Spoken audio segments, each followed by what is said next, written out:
दोस्तों, क्या आपके भी पैरों की पिंडलियों में दर्द रहता है, सूजन रहता है और खास करके दर्द सोते समय रहता है? ज़्यादा लंबे समय तक चलने के कारण आपके पैर की पिंडलियों में दर्द रहता है, या आपके लंबे समय तक खड़े रहने के कारण आपके पैरों की पिंडलियों में दर्द रहता है? नमस्कार दोस्तों, स्वागत है आपका अपने YouTube चैनल गायत्री मेडिकल में, जहां आप पाते हैं दवाइयों की संपूर्ण जानकारी। आज के इस वीडियो में हम बात करने वाले हैं इन सभी समस्याओं को ठीक करने वाले कुछ घरेलू उपाय के बारे में, और साथ ही जानेंगे डॉक्टर द्वारा इसमें कौन कौन सी दवाइयां दी जाती है। जानेंगे इस वीडियो में कि आपकी पिंडलियों में दर्द तथा सूजन की समस्या क्यों होती है, इसका क्या कारण है, इसे कैसे पहचाना जाता है। इसी के साथ जानेंगे कि घर पर इस समस्या को कैसे ठीक किया जाता है और डॉक्टर द्वारा इसका क्या इलाज दिया जाता है, कौन कौन सी दवाइयां दी जाती है। जानेंगे ये सभी बातें इस वीडियो में, तो बने रहिए वीडियो के अंत तक, जिससे कि आपको पूरी जानकारी मिल सके। तो चलिए वीडियो की शुरुआत करते हैं। दोस्तों, पिंडलियों में दर्द होना तथा सूजन रहना, ये दोनों कंडीशन साथ में हो सकती है या किसी किसी को अलग अलग भी हो सकती है। और किसी किसी मरीज की पिंडलियों में सिर्फ दर्द रहता है और किसी किसी को सूजन रहता है। और किसी किसी मरीजों की पिंडलियों में दर्द के साथ में सूजन रह सकता है और खिंचाव भी होता है। ये सारी कंडीशन एक साथ भी हो सकती है। यह समस्या आमतौर पर लंबे समय तक चलने के कारण, दौड़ने के कारण या भारी सामान उठाने के कारण भी हो सकती है। और यह समस्या किसी किसी मरीज को अचानक भी बढ़ सकती है और किसी किसी मरीज को समय के साथ धीरे धीरे बढ़ती है। और जब व्यक्ति को यह कंडीशन होती है तो व्यक्ति के पैर में बहुत तेज दर्द होना और सुई चुभन जैसा महसूस होता है। इसी के कारण मरीज की पिंडलियों में सूजन आना और सूजन के कारण हाथ पैर की मांसपेशियों में खिंचाव होना, मांसपेशी टाइट होना जैसी कंडीशन हो जाती है। और इसके कारण से मरीज को चलने फिरने में भी प्रॉब्लम होती है। इसी के साथ मरीज की पिंडलियों में जलन तथा रेशेस जैसी समस्या भी होने लगती है। इन सारी समस्याओं के कारण की बात करते हैं तो कुछ कारण तो हमने जान लिए हैं, लेकिन इसके अलावा भी और भी बहुत सारे कारण हो सकते हैं, जैसे बॉडी में पानी की कमी होना, विटामिन तथा मिनरल्स की कमी होना, मांसपेशी कमजोर होना, मांसपेशियों पर दबाव पड़ना, पैर की नसों का कमजोर होना, vitamin B12, folic acid, iron तथा कैल्शियम की कमी होना, थायराइड तथा डायबिटीज जैसी बीमारी होना, हाइपर यूरिसेमिया यानी कि खून में यूरिक एसिड की मात्रा अधिक हो जाना, डीप वेन थ्रोम्बोसिस नाम की बीमारी हो जाती है। तो इस बीमारी में व्यक्ति की जो पैर की नसें है उसमें खून की रुकावट होने लगती है।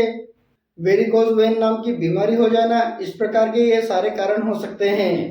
अब बात कर लेते हैं, यदि किसी व्यक्ति को यह बीमारी हो जाती है तो घर पर कैसे ठीक किया जाता है, घर पर कैसे इलाज किया जाता है, और यदि घर पर यह इलाज नहीं होता है तो डॉक्टर द्वारा क्या इलाज किया जाता है और कौन कौन सी दवाइयाँ दी जाती है। इस बीमारी को ठीक करने के लिए आप कुछ घरेलू उपाय कर सकते हैं, कुछ तरीके अपना सकते हैं। जैसे सोते समय आप अपने पैरों को ऊंचा करके सोएं। इसके लिए आप अपने पैरों के नीचे तकिया रखें या छोटी टेबल रखें, जिससे कि आपका जो ब्लड सर्कुलेशन है वो बेहतर हो सके और आपके पैरों की जो सूजन है वो कम हो जाए। मालिश करना, अगर आप पैर की पिंडलियों पर सरसों के तेल से मालिश करते हैं तो आपको बहुत ज़्यादा फायदा मिलता है, दर्द बहुत कम हो जाता है। अगर आपके पैरों में सूजन है तो आप बर्फ से सिकाई करें, जिससे कि आपकी जो सूजन है वो भी कम हो जाएगी और दर्द में भी राहत मिलेगी। आपके पैरों की पिंडलियों को आराम देने के लिए आप कुछ स्ट्रेचिंग एक्सरसाइज भी करें, जिससे कि आपके पैरों को आराम मिलता है। डाइट में आप विटामिन तथा मिनरल से भरपूर खाना खाएं, जैसे दूध, केला, हरी सब्जियां। अगर आप ये सभी खाते हैं तो आपको और भी बहुत ज़्यादा राहत मिलती है। अगर आप घर पर ये सारा काम कर लेते हैं और आपको ज़्यादा फायदा नहीं मिलता है, आपको दर्द में आराम नहीं मिलता है, तो आप डॉक्टर से जरूर कंसल्ट करें, क्योंकि डॉक्टर से कंसल्ट करना ज़्यादा उचित रहता है, उनसे इलाज लेना ज़्यादा उचित रहता है। जब आप डॉक्टर से मिलते हैं तो डॉक्टर आपकी बॉडी का पूरा चेकअप करता है, टेस्ट करता है, उसके बाद ही आपको कुछ दवाइयाँ देते हैं। लेकिन दोस्तों, ध्यान रहे कि अलग अलग व्यक्ति में अलग अलग बीमारियाँ होती हैं, तो उनके अलग अलग टेस्ट होते हैं और अलग अलग दवाइयाँ होती है। लेकिन जो दवाइयाँ डॉक्टर द्वारा ज़्यादा यूज़ की जाती है उनके बारे में हम जान लेते हैं। पिंडलियों में दर्द तथा सूजन के लिए विटामिन तथा मिनरल्स की कमी को मुख्य कारण माना जाता है। इसलिए मरीजों में विटामिन B12 की टेबलेट या इंजेक्शन दिया जाता है, जिन्हें आप न्यूरोकाइन OD टेबलेट तथा न्यूरोकाइन इंजेक्शन के नाम से जानते हैं। यदि आपको टेबलेट दी जाती है तो एक टेबलेट रोज लेने की सलाह दी जाती है, और यदि आपको इंजेक्शन दिए जाते हैं तो 5 इंजेक्शन दिए जाते हैं और एक इंजेक्शन एक दिन छोड़कर लगाया जाता है। इसके अलावा विटामिन D3 का इंजेक्शन लगाया जाता है, जो कि हफ्ते में एक बार लगाया जाता है। इसके अलावा दर्दों को कम करने के लिए पेन किलर टेबलेट दी जाती है, जिसमें जीरोडॉल पी टेबलेट या डाइक्लोफेनिक टेबलेट दोनों में से एक टेबलेट दी जाती है। दोनों एक साथ यूज नहीं की जाती है। इसमें एक टेबलेट है जो ज्यादातर सभी लोगों में दी जाती है और वो है प्रीगाबलिन टेबलेट या गाबापेंटिन टेबलेट। दोनों में से किसी एक टेबलेट को दी जाती है और यह टेबलेट हमेशा खाना खाने के बाद सोते समय लेने की सलाह दी जाती है। अब बात कर लेते हैं यह इलाज कितने दिन तक दिया जाता है। तो दोस्तों यह इलाज व्यक्ति की बीमारी के हिसाब से दिया जाता है, लेकिन यह इलाज सभी मरीजों में लगभग 20 दिन से लगाकर 30 दिन तक कंटिन्यूअसली दिया जाता है। तो दोस्तों अगर आपके पैरों की पिंडलियों में दर्द होता है, सूजन रहती है, झुंझुनाहट होता है, तो इस प्रकार का यह इलाज किया जाता है।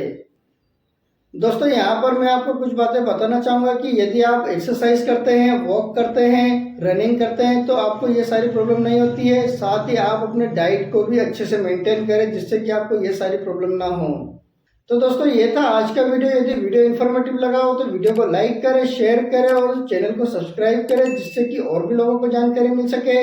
जय हिंद, जय भारत।